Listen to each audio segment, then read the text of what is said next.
Dance of the Damned. The pungent perfume of sulfur clings to my skin, a ceaseless keepsake from the encounters I've endured in the world's hidden abysses.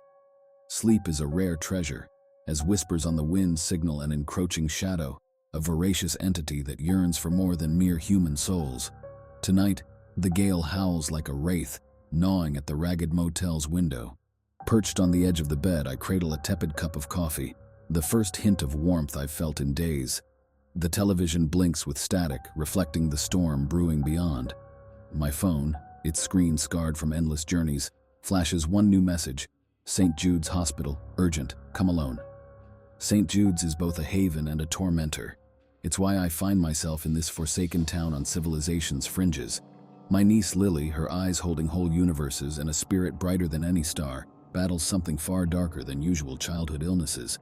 The message strikes like a stealthy blow, urgent and alone, not reassuring signs. Downing the bitter brew for some much-needed vigor, I steel myself for whatever lies ahead. The hospital towers before me.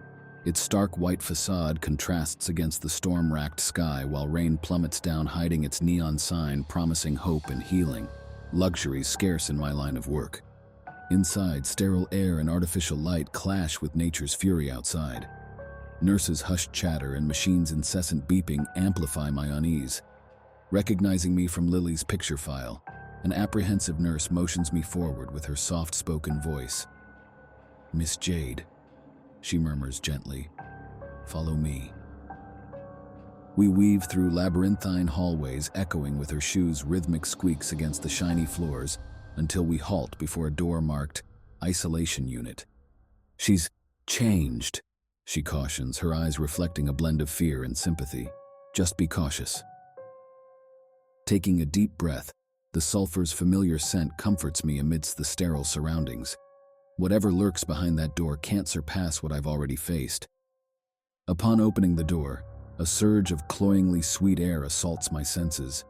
In the dim room, a lone bulb dangles from the ceiling, casting an unsettling light on Lily's frail figure swathed in pale sheets. But it isn't her gaunt look that sends terror coursing through my veins, it's her eyes. Their black voids emanating an unnatural glow. Her lips twist into a snarl, revealing rows of needle-like teeth. A growl reverberates from her throat. "Lily?" My voice is barely audible as a whisper. She cocks her head, those black orbs locked on mine as she rasps out one word: "Hungry." Fear seizes me. This isn't the illness I'd feared, but something far more wicked, something bearing the same sulfurous stench I've spent my life combating. Suddenly, those wind-borne whispers hold terrifying truths. The encroaching darkness, its insatiable hunger. It doesn't seek souls but flesh and life force to fuel its strength. And it has found an ideal host in my innocent niece. The door slams shut behind me with chilling finality, leaving me trapped with a monster wearing Lily's face. Past battles and terrors fade compared to this horrific revelation. The darkness I hunt has found refuge within my niece's vacant gaze. The struggle for Lily's soul, and perhaps even for humanity, has just begun. My heart pounds a relentless rhythm against my ribs, each beat a reminder of countless encounters with the supernatural. Swiftly, I seize the time-worn pouch at my side, its leather whispering of past battles fought. Within, the icy touch of a silver vial imparts a comforting certainty to my trembling hand. This is no ordinary weapon. Holy water carries a potent sting for creatures that have chosen Lily. Sweet, innocent Lily, who wouldn't dream of hurting even the smallest creature, as their host.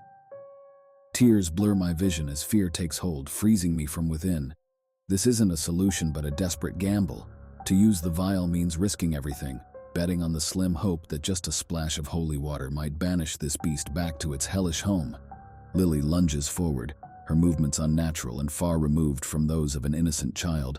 I dodge her attack, crashing onto the floor. The putrid smell of sulfur fills the room, choking me. In desperation, I rip down the curtain from the window, hoping sunlight may weaken it. Pulling open the curtain allows a beam of pale light to cut through the darkness, momentarily blinding me. A piercing scream echoes around me, an attack on my sanity as if being torn apart by unseen beasts. The light fades as dark clouds gather overhead, unleashing rain in torrents.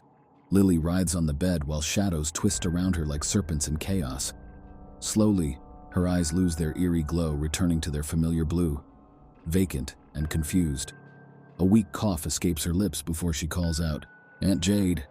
Relief surges through me so powerfully that it threatens to topple me over. I rush to her side and cradle her frail body as tears flow freely down my cheeks. Lily is back, but for how long? The presence still lingers. "We need to leave," I whisper, forming a plan as we go. "The hospital is no longer safe and we must escape." Lily clings to me, too weak to resist as I gently lift her from the bed. The sterile hallways blur into nothingness until we reach the exit and burst through the automatic doors into the rain-soaked night. My car, an old beast packed with anti-demonic tools that could bankrupt a coven of witches, waits faithfully. As I settle Lily into the passenger seat, I let a single drop of holy water fall onto her forehead from the vial. She whimpers, but the faint sizzling sound tells me it's working. The engine roars to life. Gravel flies out from under the tires as we speed away from the hospital parking lot, just as police sirens wail behind us. There's no turning back now.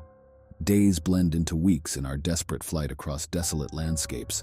Lily clings weakly to my arm, whimpering whenever shadows stretch out from the passing scenery.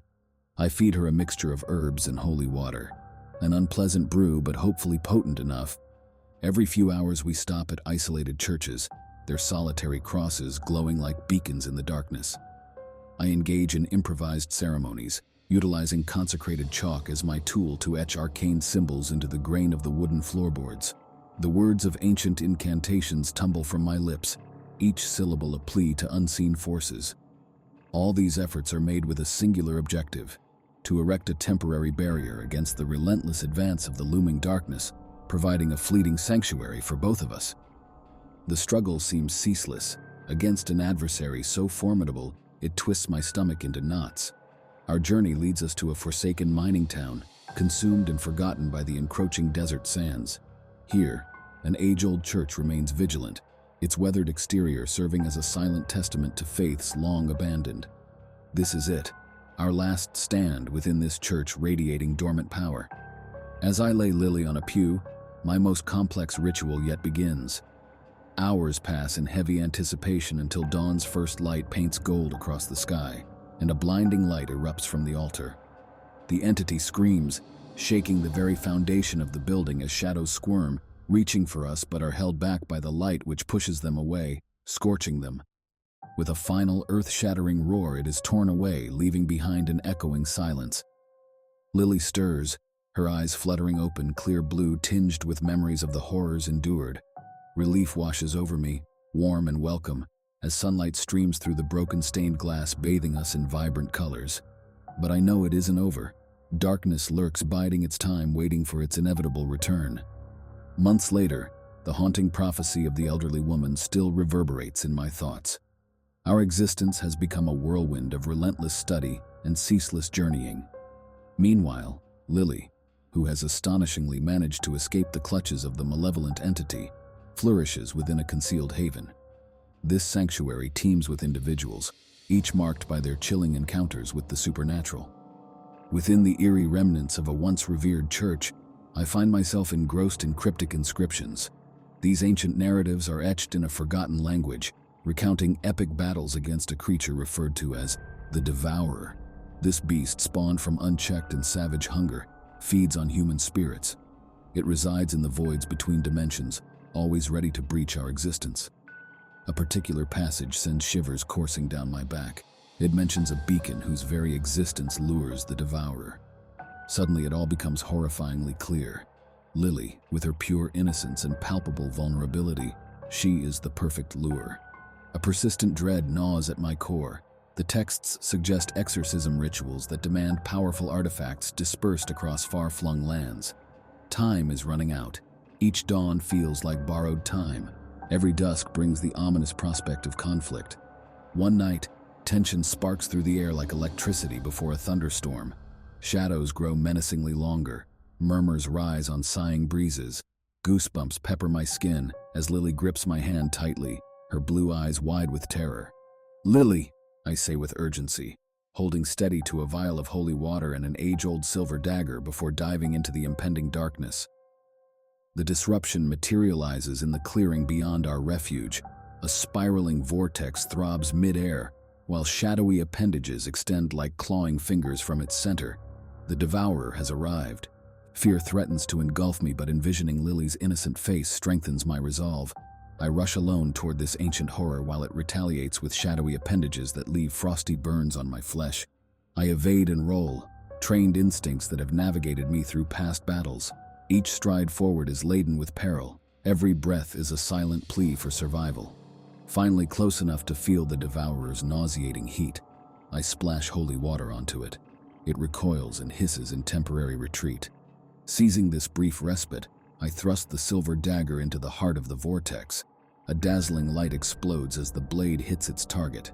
The devourer emits a ground-shaking shriek as its form recoils like an injured serpent. My triumph is fleeting as it unleashes a final burst of energy that propels me through the night before darkness envelops me. When my consciousness returns, Lily's tear-stained face comes into focus. "Aunt Jade?" she murmurs. "Here," I manage to rasp amidst waves of agony. An elderly woman appears beside me, concern etched on her wrinkled face. "You fought valiantly," she states solemnly. Glancing around at the clearing, now drenched in soft dawn light with no sign of the vortex, leaves me questioning if it had all been an illusion or some collective delusion. "The devourer is gone?" I ask. She shakes her head regretfully, her eyes mirroring an indisputable reality. "No, Jade, it's merely repelled for now, but will return stronger." Gazing upon Lily, my determination is rekindled with a fierce intensity. The lurking darkness may be biding its time, yearning for the moment to stage its unavoidable resurgence.